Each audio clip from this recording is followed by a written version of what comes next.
Aconteceu uma coisa muito interessante para ver como quando a gente realmente está focado em mudar a nossa mentalidade e, consequentemente, a nossa realidade, a gente começa a ver que a gente se comporta diferente em algumas situações, né? E eu fiquei feliz comigo mesma esses dias porque a gente estava passeando num bairro mais nobre, assim, na praia, e vendo alguns casarões, assim, umas mansões. Eu e meu marido caminhando na beira da praia, aquela coisa, conversando e tal. E aí a gente começou a ver que as casas chamavam atenção, casas à beira-mar, né? Casas muito bonitas, bem cuidadas e tal. E justamente nos chamou a atenção por ser na beira da praia. Geralmente são casas que têm muita manutenção, né? E a gente tava falando, nossa, que legal que essas pessoas cuidam bem, né, dessas casas e tudo mais. Não sei se eram casas novas ou não, mas elas estavam muito bem conservadas e eram mansões mesmo, eram casas bonitas. E a gente se olhou e começou a agradecer por estar ali vendo aquilo, né? E eu falei, nossa, quanta gratidão por essas pessoas que nos mostram que é possível a gente ter prosperidade, a gente ter riqueza, né? E no mesmo dia a gente terminou nossa caminhada, tomamos nosso café e aí nós fomos passear de jet ski na praia e tal, e a gente chegou, até comentei num vídeo esses dias, que a gente chegou num local ali, numa ilha, onde tinha vários iates, onde várias pessoas com jet skis novos estavam ali, era um bar flutuante e tal, a galera estava ali curtindo. E a gente se deparou com aquele ambiente, a gente falou, nossa, que coisa boa a gente estar aqui, né, no meio de tanta abundância, de um lugar tão bonito, com pessoas com uma mentalidade também de riqueza e de prosperidade. E aí a gente começou a se dar conta de como, nessa viagem para a praia, a gente foi desencadeando situações e coisas que nos faziam estar próximos de pessoas prósperas. E a gente ficou tão, assim, né, perplexo de perceber como a nossa mentalidade estava mudando, como as coisas estavam mudando. E quando a gente voltou de viagem e nos deparamos com os nossos trabalhos, com os resultados do nosso trabalho, com o mês, com o final de mês, início de mês, aquela coisa toda, e a gente viu que isso já impactou nos resultados do nosso trabalho. Então, para ver que quando a gente tem uma mentalidade nova e diferente, tudo muda, né? E por que eu tô falando disso, Laura? Eu acho que é legal porque o nosso assunto hoje tem a ver. Antigamente, eu ia caminhar na beira da praia, duas coisas poderiam acontecer nessa situação. Ou eu ia ficar irritada de ver que pessoas têm mais do que eu. Eu ia olhar para aquelas mansões e ia dizer, putz, por que eles podem, mas eu nunca pude? Bah, que nojo, né? Pessoas ricas, no mínimo aprontou, roubou, fez alguma coisa para ganhar dinheiro e ter o que tem. Eu ia pensar isso. Ou ia passar imperceptível para mim. Eu ia passar por ali e ia ser mais uma casa. Não ia chamar atenção e eu não ia ter essa consciência que eu tive desta vez. Então eu digo que toda mudança, toda transformação de vida que a gente quer começa sim pela consciência. Porque hoje em dia eu tenho feito menos e tenho conquistado mais. Antigamente eu lembro que eu aplicava reiki, eu meditava, eu mentalizava, eu fazia a carta disso, a carta daquilo. Tudo que eu sabia de técnica eu aplicava, eu fazia. Eu ia no terapeuta uma vez por semana, eu estava sempre envolvida com alguma coisa. E a minha vida não mudava de forma radical, assim, tipo, não tinha resultados incríveis. E eu comecei a pegar uma ou duas coisas mais importantes para mim, que eu gosto, que eu me identifico, e comecei a trabalhar intensamente com elas para mudar minha consciência. Com este intuito. Porque eu vejo muitas pessoas comentarem isso, né? Que elas ficam chateadas de ver tantas pessoas que não fazem porra nenhuma terem tanto sucesso e elas se matam de fazer tudo que é coisa, estudam, compram os cursos mais caros, se envolvem no desenvolvimento pessoal de uma forma intensa e não mudam a sua realidade. Então, o que de fato acontece para que a gente mude? E hoje, cada vez mais, eu tenho tido 100% de certeza que é a consciência. Então, vou pedir para tu fazer a primeira pergunta para a gente explorar um pouco mais, porque eu acredito que quando a gente toma uma pequena decisão na vida, que a gente vai explorar hoje aqui, tudo muda. Sim, sabe que a primeira coisa que me passou pela cabeça quando você falou de olhar e agradecer, eu fiquei justamente pensando em quanto as pessoas olham, mas não só sentem raiva muitas vezes por não possuir ou passa imperceptível, né? O quanto elas olham para aquilo, elas dizem muitas, tudo bem, tá ok, mas é para o outro e não para mim. Eu não consigo. É a realidade de uns, mas não é para todos. o quanto a gente tem que ter, né, e o que a gente pode fazer para a gente sentir que sim, é para mim também. Então, a gente tem que entender, eu acho que dá para falar, explorar um pouquinho mais a lei do recurso. O que é a lei do recurso? A lei do recurso diz que no universo não há falta. Na natureza não há escassez. A escassez e a falta é um padrão mental criado pela sociedade, pelo nosso sistema, para que a gente acredite que um dia tudo vai acabar. Se a gente mergulhar nos filmes de Hollywood, se a gente for inundado pela mídia, a gente sempre vai acreditar que há falta. Por quê? Foi instalado esse programa de escassez e de falta na nossa cabeça, na nossa mente, por causa do consumo. Se as pessoas não sentem falta, elas não consomem. Então existe sim um padrão que foi instalado na nossa cabeça, na nossa programação mental, para que a gente acredite mais na escassez e menos na abundância. Então o primeiro passo para eu me sentir parte de um universo abundante é eu viver em abundância, né? É eu perceber que isso é uma crença. É admitir isso. Acho que o primeiro ponto é esse, é admitir e aceitar que a escassez só existe na sua mente. Mas na vida real ela não existe. Você enxerga a escassez em tudo, por isso a sua vida é de escassez. E por isso você acha que não consegue, que não pode, que não é possível. Quando você começa a abrir possibilidades e começa a perceber que a natureza é abundante, que o universo é abundante e que se um recurso acaba, logo outro surge. Se você for estudar a história da humanidade, você vai ver que nós nunca ficamos sem recurso. Isso é uma história contada para que a gente acredite que um dia o mundo vai acabar. Se este mundo acabar, eu tenho plena convicção que nós iremos para um mundo melhor. Nós não estamos aqui para sofrer, nós escolhemos sofrer. A nossa alma não está aqui para isso, nós que escolhemos essa realidade. Porque a gente escolhe olhar para isso. Eu tenho uma decisão importante para fazer. Ou eu escolho olhar para a abundância ou eu escolho olhar para a escassez. Para onde o meu olhar for, é como a minha realidade se apresenta. Então, quando eu olho hoje casas bonitas, às vezes eu vou de propósito em condomínios, vou visitar mansões para vibrar naquela realidade. E isso também faz a gente se sentir parte. É você fazer um test drive num carro bonito, é você falar com pessoas ricas e milionárias, é você se sentir parte desse contexto porque você é parte. Uma pessoa rica e milionária é uma possibilidade minha. Ela me mostra que eu sou capaz de ser como ela. Assim como uma pessoa que mora embaixo da ponte. É uma possibilidade minha. Eu tenho todas as possibilidades disponíveis no mundo. Eu escolho qual delas fará parte da minha realidade. Ponto. É isso. E a gente se conecta àquilo que a gente quer. Então, se eu quero mudar o meu padrão de vida, quero ser melhor, quero evoluir mentalmente para conquistar mais riqueza e prosperidade, eu preciso estar aliada a isso. Enxergar isso. A minha realidade tem que ser essa. Mesmo que seja na mente, mas eu tenho que estar nesse movimento. Do contrário também, se eu ficar vibrando na escassez, na falta, no menos, na dúvida, eu vou ficar ali, preso naquele padrão e a minha realidade vai ser sempre isso. Às vezes as pessoas elas costumam acreditar que se eu fizer algumas técnicas, se eu realizar, como você disse, cartas, essas listas de desejos e tal, eu posso começar a entrar nessa sintonia. Mas você diria que realmente o primeiro passo, antes de iniciar qualquer coisa, é a gente olhar para a nossa crença que limita e tentar expandir o horizonte na nossa mente para possibilidade, mudando padrões de pensamento e comportamento? Ou você acredita que realmente indo começando por práticas, a gente pode incluir elas na limpeza de paradigmas e conquistar as coisas após a gente começar a realizar algum tipo de exercício diário? Então, o que eu vejo assim, que a grande dificuldade que muitos de nós têm é de fazer as práticas e acreditar que é possível. Então, sim, eu acredito que o processo ele começa com essa transformação interna de eu sentir que eu posso. E de, inclusive, eu dizer isso para minha mente o tempo inteiro. Porque nós, quando a gente está trancando ou travando possibilidades, a gente está na energia do eu não posso, eu não tenho condições, eu não consigo. Eu lembro que há muitos anos atrás eu fiz um pacto comigo mesma. Uma das coisas que eu parei de dizer é que eu não tinha dinheiro.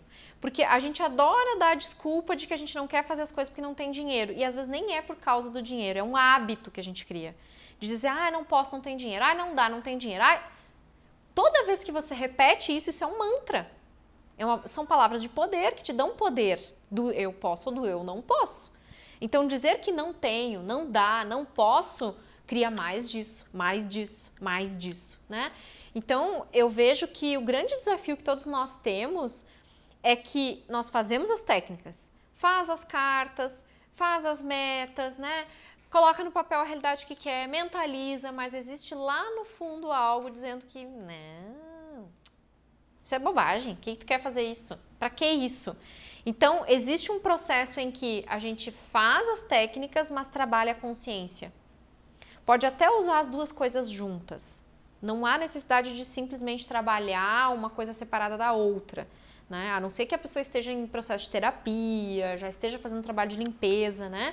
Inclusive, uma das técnicas que eu uso muito para limpeza e desprogramação mental é o Ho'oponopono, né? Que tu também é bem fã.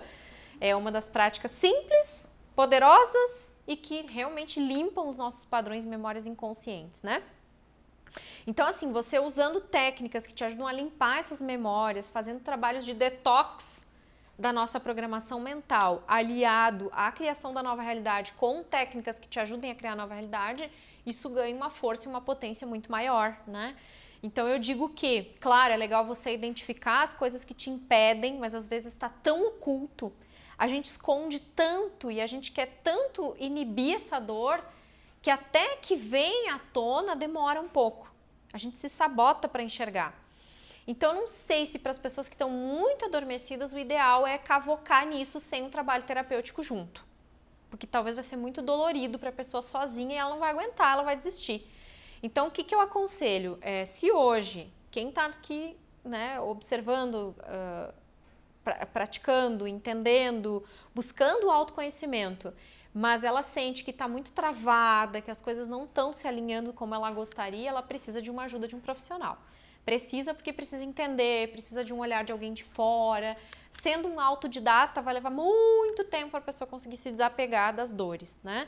Mas se a pessoa já está num processo de desapego das dores, já está num processo de libertação, já está vivendo um novo eu, já está num outro movimento, aí sim, ela pode sim, cada vez mais trabalhar para a limpeza dessas memórias e junto com isso ela potencializa com as práticas, com as técnicas, com tudo que ela gosta de fazer. Porque eu sempre digo, as pessoas se iludem achando que, vou comprar o curso do fulano, vai mudar a minha vida. Não é o curso do fulano, não é a técnica do cicrano, é a consciência, é a mudança e a transformação interna que muda a nossa vida. As técnicas só potencializam o processo, ajudam a fazer acelerar o processo de conquista, de realização. Porque eu já fui essa pessoa. Há tempos atrás, eu via o meu marido não fazendo absolutamente nada, ele não se aplicava reiki, ele não meditava, ele não fazia oração, ele não fazia nada. E os resultados dele eram 10 vezes maiores que os meus, profissionalmente falando. E um dia eu comecei a me perguntar, mas o que ele faz de diferente de mim? Se eu me dedico tanto, eu sou terapeuta, eu ajudo as pessoas, eu faço esse trabalho que eu faço, eu não tenho os mesmos resultados, nem perto dos resultados que ele tem. E ele não faz bosta nenhuma. Não faz coisa nenhuma. Como é que ele consegue? E eu comecei a ver que era a programação mental. Ele tem uma programação mental para o sucesso muito maior e muito mais eficiente que a minha. Ele consegue acreditar no sucesso dele. Eu não. Eu comecei a fazer isso há pouco tempo. Foi quando os meus resultados começaram a mudar. Então não existe uma técnica, não existe um milagre. Eu vejo assim que as pessoas elas buscam lá fora uma solução que está dentro delas. Aquilo lá fora só vai te ajudar, potencializar, acelerar, melhorar, mas a mudança é interna, não está na técnica, no professor tal. Eu tenho um colega, um parceiro de trabalho, Paulo Henrique, a gente deu curso por muito tempo, que ele diz uma coisa que eu levo para mim sempre. Tenha fé no ensinamento e não só no mestre. Porque o mestre é ser humano, né? Aqui na Terra, todo mundo é ser humano, todo mundo tem os seus desafios, né? Esses dias mesmo eu me decepcionei com um mentor que eu sigo, que teve uma atitude bizarra no nosso grupo de mastermind, sabe? Que eu pensei, meu Deus, ele é meu mentor, eu sigo ele teve uma atitude muito infantil, muito ignorante. E aí eu só pensava, fé no ensinamento, não no mestre. Ele tem os desafios dele também, tanto quanto eu, ele não é mais perfeito do que eu, ele tem um pouco mais de conhecimento em áreas que eu não tenho, mas ele não é diferente de mim, ele vai no banheiro e faz o número 2 igual, solta pum fedido igual. Sabe essas coisas?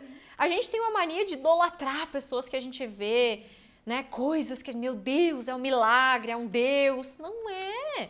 É um ser humano igual a qualquer outro que muitas vezes se dedicou mais do que a gente para chegar onde a gente ainda não chegou. Só isso. São inspirações, mas não são perfeições aqui na Terra. Os seres perfeitos não estão mais encarnados aqui, já estão em outros mundos. Então a gente tem que se conscientizar disso também, sabe? Porque senão a gente joga muita expectativa em cima de uma coisa que não é ali que vai acontecer a transformação. A transformação é interna, não é externa, né? Isso aí. E você comentou o quanto, né, o seu esposo, sem fazer técnicas, conseguiu resultados excelentes. E você trabalhando a sua mentalidade de técnicas variadas, ainda tinha essa dificuldade. Tu consegue identificar uma crença que não é só tua, mas da maioria das pessoas que querem algo, querem mais, mas ainda assim continuam se mantendo numa zona que não tá levando elas adiante? Tem alguma crença que tu identifique ou já tem identificado nos teus consultantes que impede eles realmente de manifestar aquilo que eles gostariam? Nossa, tem muitas. A gente passaria mais uma hora falando. Eu acredito que tem duas coisas que o bicho pega. A pessoa que se autocobra demais, que exige muita excelência e que tem medo do fracasso. E aquela pessoa que acha que tem que fazer um esforço gigante para ter algum resultado. Essas duas é onde mais a gente se pega muitas vezes, tendo que trabalhar intensamente para limpar. E assim, falando ainda da história minha e do meu marido, ele teve uma condição de vida muito melhor que a minha na infância. Ele não passou por muita dificuldade financeira. Na real, nenhuma dificuldade financeira. Quando ele nasceu, os pais dele já tinham um negócio, o pai dele já estava bem, já estava construindo uma casa. Então ele nasceu num ambiente em que eles já estavam melhores financeiramente. E isso favoreceu para que ao longo da vida dele ele tivesse muito mais certeza e confiança das coisas que ele ia fazendo, sabe? Então, todas as pessoas que passaram por momentos na infância e adolescência de muita escassez, de muita pobreza, de miséria, de muita dor com relação a isso, têm muito mais dificuldade de se desapegar depois. Porque a gente acredita que a gente tem que viver aquilo o resto da vida. É difícil porque na infância a nossa memória inconsciente, ela não sabe discernir, ela não tem filtro. Tudo que a gente ouve, todas as situações que a gente vive, a gente só absorve, só absorve, só absorve. E eu falo isso porque eu sou pedagoga, estudei a psicologia infantil, entendo disso, estudei a psicoterapia reencarnacionista, que também fala da infância nada mais sendo do que uma personalidade revelada, porque nós temos uma personalidade congênita, ou seja, padrões, pensamentos e atitudes que são muito da nossa alma, que nós já trazemos de outras vidas, e unindo isso à física quântica faz muito sentido, porque a própria física quântica fala muito disso, né? Alguns estudos falam que do 0 aos 7 anos a gente não tem filtro, a gente só absorve, só absorve, só absorve. Por isso que na vida adulta é muito difícil se desapegar de alguns desses padrões. Porque naquela época a gente não tinha como dizer, isso é bom, isso é ruim, isso é bom, isso é ruim. Não, tudo a gente achava que fazia parte da vida. E aí, para se desapegar disso, é um trabalho muito intenso e doloroso. Então, se a gente via os nossos pais tendo que trabalhar muito para nos dar as coisas, a gente cresce acreditando que tem que trabalhar muito para conquistar as coisas. Se a gente acha que nos cobravam muito, né, que a gente tinha que fazer isso, tinha que fazer aquilo, tinha que trabalhar, tinha que... A gente cresce com essa crença de que a gente tem que dar muito de si para ter algum resultado, né? E daí se autocobra, se autopune, acha que tem que sofrer para as coisas chegarem até nós, né? E também existe toda aquela crença baseada no fracasso, que a gente via muitos nossos pais fracassando, histórias de negócios fracassados, histórias de pessoas que tentavam arriscar e dava errado, os nossos pais, pessoas da família. E aí a gente cresce com medo de arriscar, com medo de fazer algo diferente, porque a gente acha que a gente vai seguir o mesmo padrão, né? E aí tem todos os acordos da lei do pertencimento, os acordos de fidelidade, que a gente não quer sair dos moldes do nosso sistema familiar, que daí é um papo ainda para um outro vídeo que a gente pode explorar mais, né, Laura? Mas tem todo um processo muito profundo que a gente precisa trabalhar intensamente e fortemente para se libertar, né? No meu caso, por exemplo, até estava conversando com a minha mãe sobre isso esses dias, e ela mesma se deu conta de situações que eu nem lembrava, porque eu era muito bebê, criança, né? Ela disse pra mim, Kátia, quando tu era criança, as pessoas parece que torciam pra algo dar errado para que a minha separação com teu pai continuasse sendo um julgamento delas. Então a gente talvez tenha batalhado muito na tua infância para provar que tu ia ser um sucesso. E isso se reverberou para toda a minha vida, tanto que é uma crença que eu trabalho ainda em mim. A força de ter que agir para mostrar para as pessoas que eu não sou uma fracassada. E aí a gente estava lembrando do meu nascimento, ela estava me contando que eu fui tirada a fórceps, ou seja, então toda a dificuldade de nascer faz com que a gente também tenha dificuldade de pôr projetos em prática muitas vezes, né? De ter que sempre ter um empurrãozinho. Por quê? Porque eu não tive a força necessária para nascer sozinha. Então existem tantas interpretações que um terapeuta, alguém que entende, consegue ajudar as pessoas a entenderem também e que mostram para ela as dissociações que elas têm que fazer, não é associações. A gente tem que dissociar dessas coisas. Tá bom, tudo bem que eu nasci assim, tá bom, tudo bem que as pessoas falavam aquilo. Agora eu sigo a minha vida, eu não preciso mais ser aquela Kátia que sofria por causa do fracasso. Eu simplesmente começo a me desapegar, eu não tenho que olhar para isso como uma vítima. Ai, Laura, coitadinha de mim, olha só como eu sofri na minha infância. As pessoas queriam que eu fosse uma fracassada. E esse comportamento é o que mais as pessoas têm. Eu tenho ainda às vezes, de sofrer e me vitimizar com coisas que já passaram. Quando na verdade, o que já passou a gente tem que soltar. Tá tudo bem. Passou por isso, eu vivi isso, eu aceito, eu acolho e agora eu crio um novo eu, uma nova realidade daqui pra frente. Né? Eu mudo esse padrão, eu saio disso e eu dou um start pro meu cérebro. Ei, muda! Né? Tem livros que falam isso, até o do Dr. Joe Dispenza, Quebrando o Hábito de Ser Você Mesmo, ele fala isso. Quando vier o pensamento, quando vier aquela tendência negativa, aquilo que tu não quer mais ser, grita pro teu cérebro, muda o padrão, vamos mudar. Sai desse estado mental que sempre te mantém naquele mesmo marasmo, naquela mesma tendência, naquela mesma dor. Porque quanto mais vibra nisso, mais disso vai ter, né? Sabe, agora você falando isso, eu lembrei de logo que eu comecei a trabalhar aqui contigo, você me disse algo que eu levo pra mim todos os dias. O quanto eu sempre me sabotei quando eu estava prestes a conquistar algo por causa de uma crença muito forte de não merecimento. Você falou que se as coisas chegavam para mim, coisas bacanas, se eu recebia grandes presentes, oportunidades, era porque eu merecia sim, porque o universo não ia estar, né, se enganando no endereço. Então, eu gostaria que tu falasse um pouquinho sobre o quanto se abrir para o merecer pode realmente fazer com que a gente tenha esse start de sim, é possível, é para mim e eu conquisto os meus sonhos. Então, na realidade é uma troca de mentalidade, de visão que a gente tem, né? Quando eu começo a perceber que sim, eu mereço, eu até uso muito esse chavão, né? Você pode mais, você merece mais, estou usando muito isso nas redes sociais, porque sim, todos nós merecemos mais, todos nós podemos mais, mas a gente foi treinado para achar que a gente não pode e que a gente não merece, né?